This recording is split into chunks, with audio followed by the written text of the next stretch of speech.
They're playing with your coins, okay? You ever opened your electricity bill in Mexico and felt like you were reading hieroglyphics?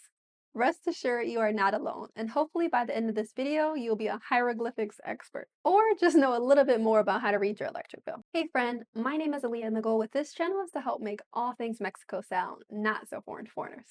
After moving to Mexico myself and having to figure everything out on my own, trust me, I know the struggle, and I'm here to help. So if that sounds good to you, consider subscribing. The electric supply company in Mexico is a monopoly, meaning there's only one electric supplier for the entire country. And that supplier is CFE, which stands for Comisión Federal de Electricidad, CFE. Technically CFE, but just like most things in Mexico, we shorten it. Is that a short joke?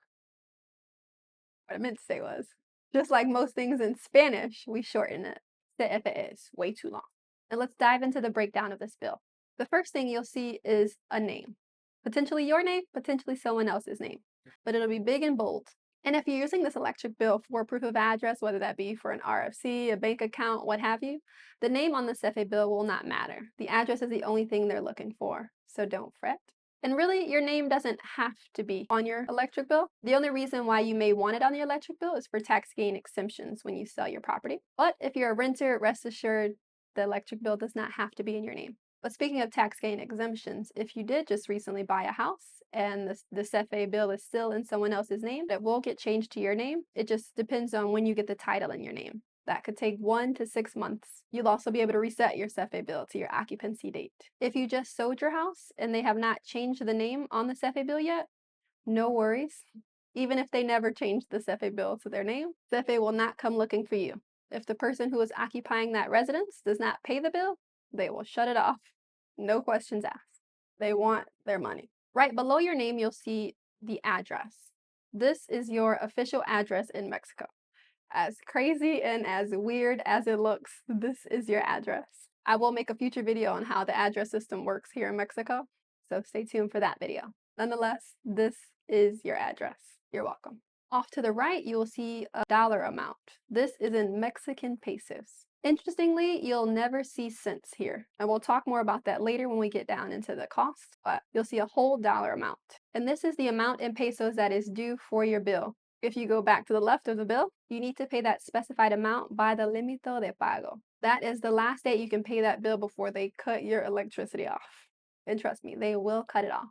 And they tell you right above your límite de pago which date they will cut it off. That is known as the corte a partir. How they'll cut it off is they'll slip your meter out of the socket and then seal it so that you can't slip it back in. And often in some cases they'll put a red tag on it too. So lets the whole neighborhood know who didn't pay their bill. Some people break that seal and pop it back in and do what's called jumping their electricity bill, but that is completely illegal, and I do not advise doing that, no matter what anyone may tell you. We were staying with friends one time, and the electricity cut off, so we went down to CFE to pay the bill to get it started. If you pay it by a certain time, I think like by noon, then they'll have it by 3, they'll restart your power, something along those lines. After we paid the bill, we were talking to someone, a random customer who was outside, and they were like, no, it's okay, you don't have to pay, you just jump it. Listen, I am not one to break the law at all. I ain't jumping no power. That is completely illegal, and you will incur a hefty fine. CFE does not play. Don't risk it, just pay the bill, even if you're encouraged otherwise. On that corte a partir date, they usually have somebody going around, they have a list, they go down the list of everyone who hadn't paid yesterday, and they shut them off one by one. They're popping out meters left and right. But usually if you pay your bill by noon or by 3 and call into CFE and let them know, typically they'll turn your power back on same day. Or worst case scenario, next day, pay your bill.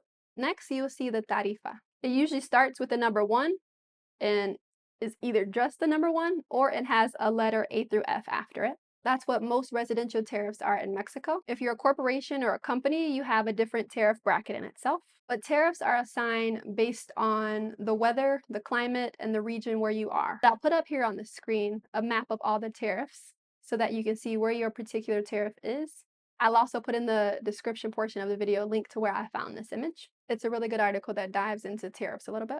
Oddly, it makes sense. For people in hotter climates, they get more of a discount for using electricity than people in colder climates, because they do understand that people in hotter climates may use the air and other things a lot more to compensate for the heat, whereas those in colder climates, maybe not.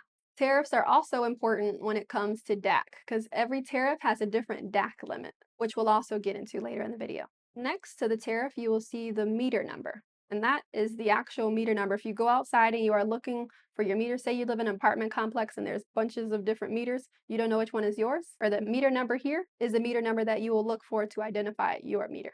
This is also the meter number that CFE will come by and record for your particular CFE bill. Some people always double check to see that they were correct and that they weren't mistaken for someone else's, because sometimes CFE is wrong, but it doesn't hurt to double check. If you want to verify CFE is correct, look for that meter number and then look for your reading dates. That's where this number comes in handy.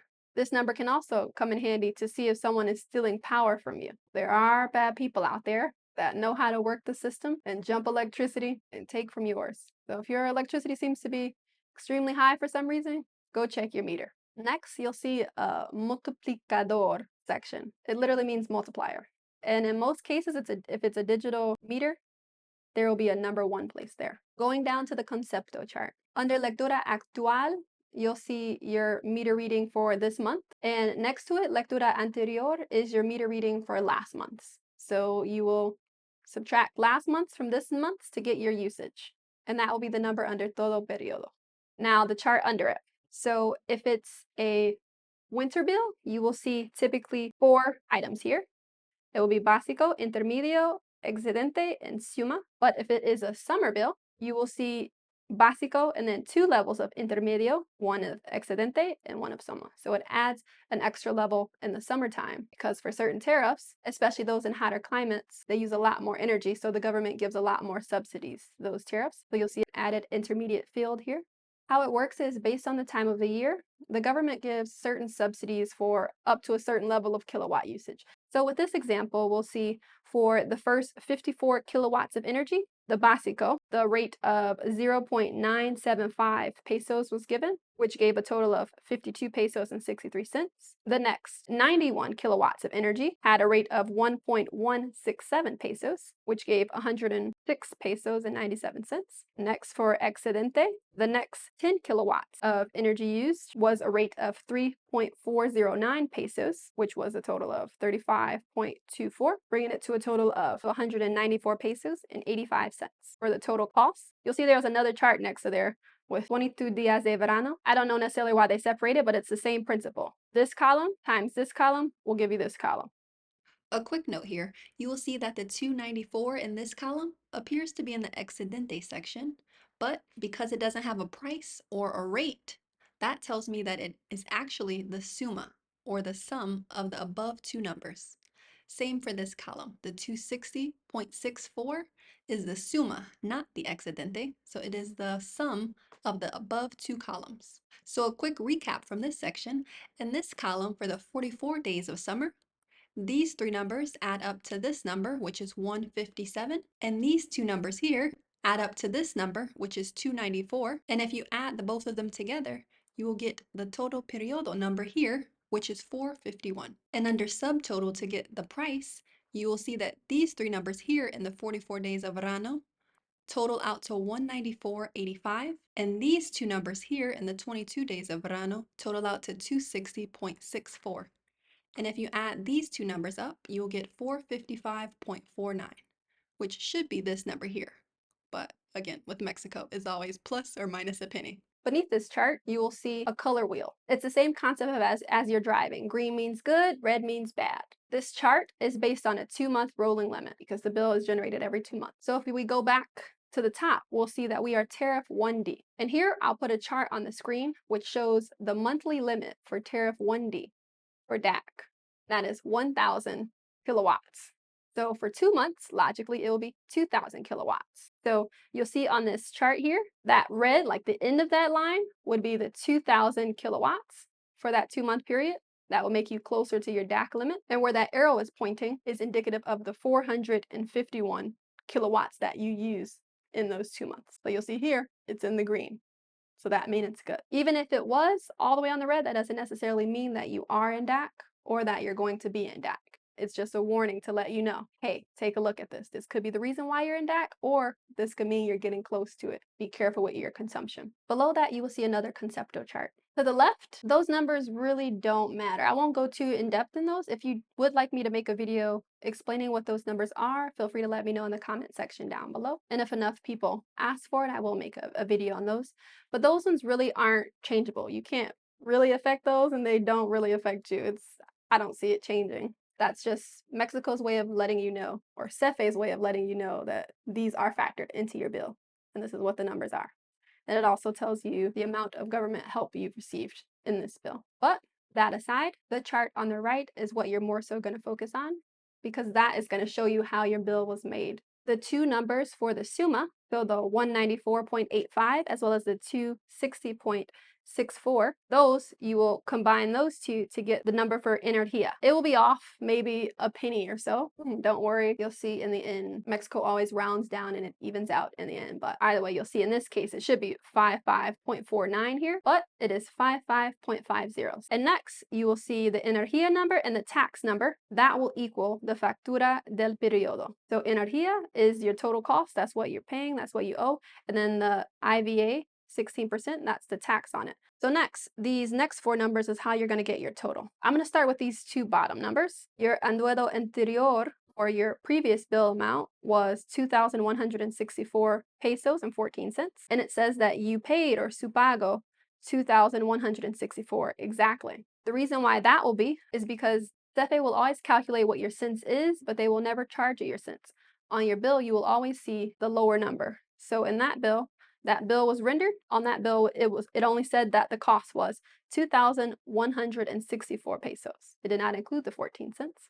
But in this bill, you will see they added in. So technically, you were 14 cents short. Although when you pay the whole dollar amount that they billed you, you're good to go. So we'll keep that 14 cents in account when we add those two previous fields, the factura de periodo and the DAC. So if we add those two numbers plus the 14 cents, that will come out to a grand total of 551 pesos and 29 cents. And if you'll see, that should have been 551.30, but they took that penny back off. They're playing with your pennies, man. They're playing with your coins, okay? But either way, it doesn't matter whether they rounded up to that penny or they rounded back down. The bill for this one, as you saw earlier, is the bill was only 551, because Mexico will always just give you the whole number. They will round down. On the next page of your bill, if you flip it over, you will see your consumo histórico, or your consumption history. It will be a chart as well as a bar graph from the previous 12 months. So this month will not be on the chart or the bar graph,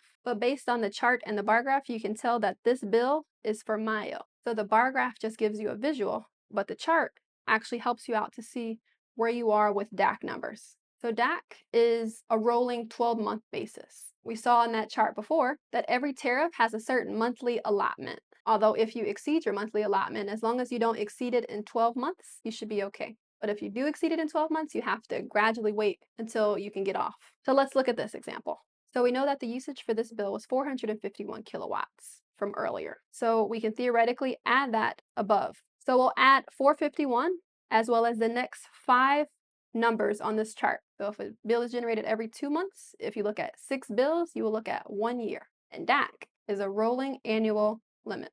So let's break it down. Tariff 1D, which we're looking at, has a monthly limit of 1,000, which means it has an annual limit of when you'll actually get on DAC if you hit 12,000. 12,001 will put you in DAC. So let's count these last 6 bills of kilowatt usage for this person. So let's add the 451 plus the 800 plus the 960 plus 1006 plus 1546 plus 1508. That gives us a grand total of 6,222. So is this person in DAC? No, this person is not in DAC. So until your new bill renders a number that is below your annual DAC limit, you will remain in DAC. And DAC is not a place that you want to be, let me tell you. It's like 6 or 7 times the normal rate. You'll know it if you're in DAC. It is not good. And at the bottom of this page, you will see all the different places that you can pay your bill at if you would like to pay in person. And I will say, for the banks that are listed on the bottom, you do not have to have a bank account at that particular bank in order to pay your bill. All you need is a copy of your bill or your billing number, They can scan your barcode or type in your information and you'll be able to pay your bill with them. And that's it. That may have been a lot to take in. Feel free to come back, rewatch this video, put the playback speed to a little bit slower, or you can feel free to reach out to me. If you have any questions about your electric bill or you want to understand something more, feel free to reach out to me via my website, mixinmexico.com. Nonetheless, I hope it was helpful. Hasta pronto, friend. See you soon. Nos vemos. Cefe shmeshe. Cefe smefe. Cefe wefe. Cefe wefe. Don't forget to hit that subscribe button and stay tuned for more videos.